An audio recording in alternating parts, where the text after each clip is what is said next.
Hello, aujourd'hui nous allons dessiner une moto avec mon marin. Donc ça c'est une commande, hein. On m'a proposé pour Noël, hein, de faire ce qui me paraissait indiqué de faire, mais avec comme thème la moto. Donc voilà, j'ai pris un modèle qui n'existe absolument pas, mais un peu à l'ancienne. Pour l'instant je pose mes roues, voilà, les deux roues.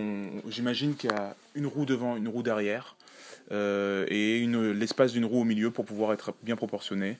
J'aime bien faire des grosses bases comme ça de réservoir et des petits sièges très courts. Voilà, donc là pour l'instant je mets vraiment mes bases du moteur, tout ça. Alors j'ai deux trois photos de moto que j'aime bien et j'essaye de faire un bon mix pour lui donner un bon style bien nerveux. Et ce que j'aime bien, c'est que la moto rentre dans un rectangle. Pas trop allongé, pour le côté un peu sportif et robuste, voilà. Donc là, c'est vraiment des traits de construction que je fais au crayon pour être le plus léger possible, et je pose mes bases pour pouvoir effacer. Alors comme j'ai pas mal l'habitude effectivement de faire des traits assez précis, je gomme rarement. Là je viens de gommer un petit peu, mais voilà, j'essaye c'est l'entraînement, hein, qui me permet d'aller aussi vite et d'être aussi efficace. Évidemment, il y a eu 500 dessins avant, hein. Donc voilà, tout au crayon HB, ou le plus léger possible, mais moi HB je trouve que c'est le meilleur entre deux, parce que ça se gomme bien, en même temps ça se voit assez, on peut le scanner et tout, même si là j'ai pas à vocation de scanner. Je préfère faire que des créations uniques, et bon, ça après c'est mon choix, hein, mais... Donc là, je fais un petit fusil, hein, que que je vais fondre dans la moto, mais c'est un peu caché, c'est le petit détail. Et j'aime bien après, c'est vraiment comme une méditation de dessiner des petits détails un peu partout, tout ça. Et voilà. Pour l'instant, c'est vraiment du trait de construction et je mets pas du tout de matière. Je mets des indications, là, les stries du moteur, les petits réservoirs de moteur, là, la partie en bas, je mets des petits écrous à gauche, à droite, comme ça, de détails. Évidemment, et encore une fois, des modèles de vraies motos, hein, pour pouvoir voir comment c'est fait à peu près, mais effectivement, il n'y a rien de fidèle. Si cette moto devait rouler, je pense que n'importe quel garagiste me dirait c'est pas possible. Mais bon, voilà, le but c'est que ce soit stylé, et de se faire plaisir. Donc là, voilà, je mets mon petit garde-boue et je vais passer assez rapidement à l'ancrage. Voilà. Donc pour l'instant, je fais vraiment du clair-obscur. Ça veut dire que je fais et mes contours et les ombres dès que je peux, en mettant vraiment des couches de noir et de blanc pour voir où vont tomber mes lumières et pour pouvoir créer des volumes. Là, on voit un ressort. Donc c'est assez efficace, finalement, de faire juste du noir et blanc. Avant même de mettre des couleurs ou des encres, on peut avoir des résultats assez stylés, comme ça. Moi, je dis toujours less is more. Une belle illustration, c'est le minimum de couleurs. Après, si on veut, plus on peut mettre de couleurs, plus ça va être sophistiqué, plus on va s'approcher de la peinture. Mais parfois, ça perd un peu de son âme quand on va trop loin. Alors qu'une belle illustration, juste avec deux trois couleurs, c'est cool. Là, je pense que je vais faire que du noir et blanc. Peut-être après, des petites nuances de gris. Et pour l'instant, voilà, c'est que du trait noir.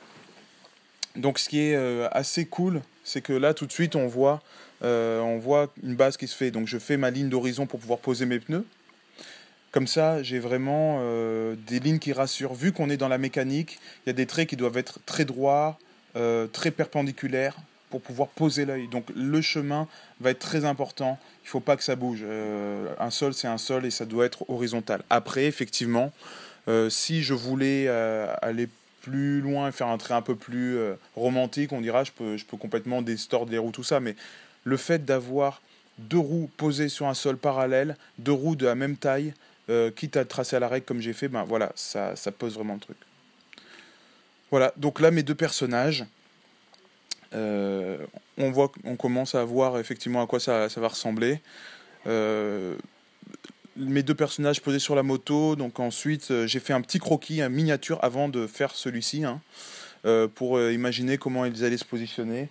Et une fois que j'avais mon petit croquis vraiment pas poussé du tout, j'ai pu me dire ok, ça va être sympa. Et après au crayon, on est sûr que ça marche, donc là j'ai plus qu'à ancrer, hein, ça va assez vite.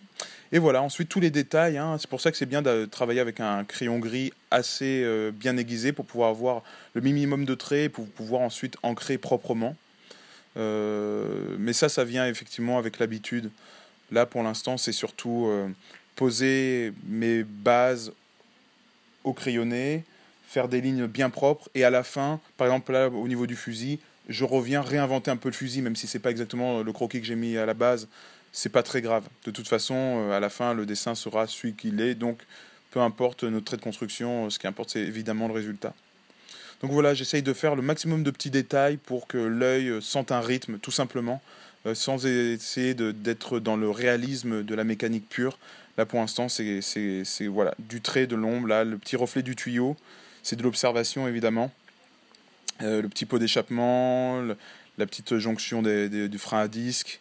Voilà, je dessine rarement de moto, mais ça, effectivement, ça m'éclate. Je crois que ça doit être ma 2e ou 3e moto que je dessine. Après, c'est vraiment de l'observation. Quand on a dessiné une moto, enfin, quand on a dessiné par exemple une voiture, après on peut dessiner un bateau, une moto, voilà. Pareil, quand on a dessiné un cheval, après on peut dessiner un chien, un chat. C'est juste de l'étude, de l'observation, comme d'hab, et d'application. Et faire ce genre de dessin, ça nous embarque. On a l'impression que c'est hyper long et que c'est hyper compliqué, mais en fait, c'est essentiel de se balancer dans des gros œuvres comme ça, et avec un peu de musique en fond, et de se lâcher, d'y aller, et de voir le résultat à la fin. On apprend plein de trucs, parce qu'on fait, l'air de rien, on fait de la roue, de la mécanique pure, on fait du reflet, on fait du volume, on va réaliser différentes matières, on va faire de l'ombre et de lumière, on va faire aussi de l'humain, comme de l'ombre portée d'humain sur une machine posée, enfin voilà, on va trouver son style là, et on apprend énormément de choses, même si à la fin le résultat est pas fifou, c'est pas grave, c'est bien de se balancer, de passer des heures et des heures et des heures de dessin. On est sûr qu'après un dessin comme ça, on a progressé. Même moi, aujourd'hui, je progresse énormément. Mon cerveau a vachement travaillé sur une illustration comme ça, qui en tout et pour tout a duré 4 heures. Mais au départ, peut-être, et même j'exagère, j'ai dû mettre 2h30, 3 heures sur cette illustration. Mais au départ, une illustration comme ça me prenait plusieurs jours. Je revenais, je me disais, je touche plus. Là, pour l'instant, j'ai vachement bien réussi. Est-ce que je continue? Bon, allez, je continue. Une fois que je suis un peu en confiance, petit thé au miel, petite musique lounge, et c'est parti. Donc voilà, là, les petits reflets, je rentre vraiment dans la matière. Donc tout ce qui est matérialisé, là, c'est un coussin et pas du métal.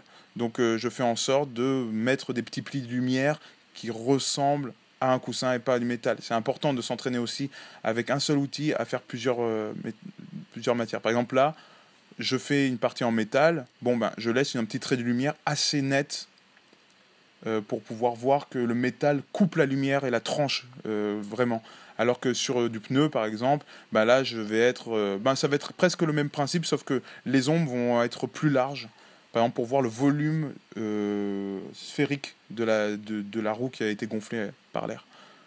J'adore parler comme ça. Petite signature, c'est la moto Federici. Merci. Voilà, je finis mes traits de construction. Alors, je fais volontairement des traits assez épais sur le contour de mes personnages. J'avais oublié les pieds, donc je les dessine. Et pour pouvoir vraiment faire un peu à la bande dessinée, à la façon de bande dessinée, des contours forts. Et les traits à l'intérieur plus fins, pour qu'on se concentre sur ce qui se passe à l'intérieur, mais qu'on dessine vraiment la silhouette, qu'elle se détache du fond.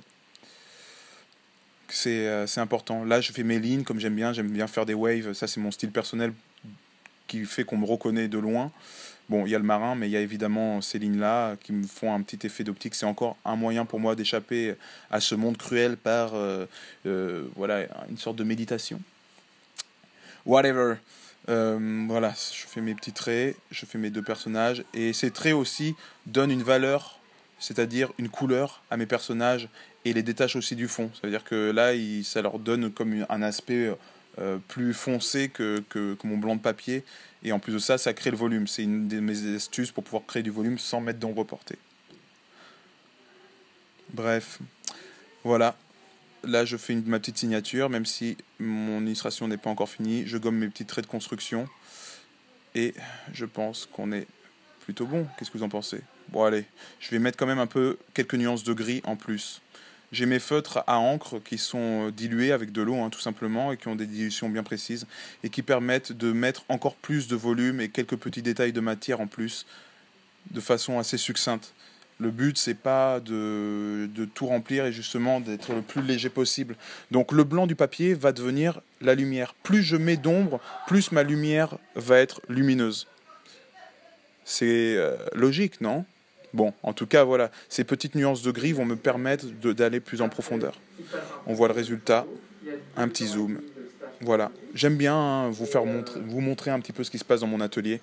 N'hésitez pas à vous abonner à ma chaîne YouTube, comme d'hab, de mettre un pouce pour dire je like cette vidéo, hein, ça me ferait toujours plaisir. Et évidemment, venez me voir le plus souvent possible. Moi, j'essaie de poster une vidéo toutes les semaines pour vous faire kiffer, pour vous faire rêver. Et c'est ça qui est bon, hein? Bon allez, à plus les copains.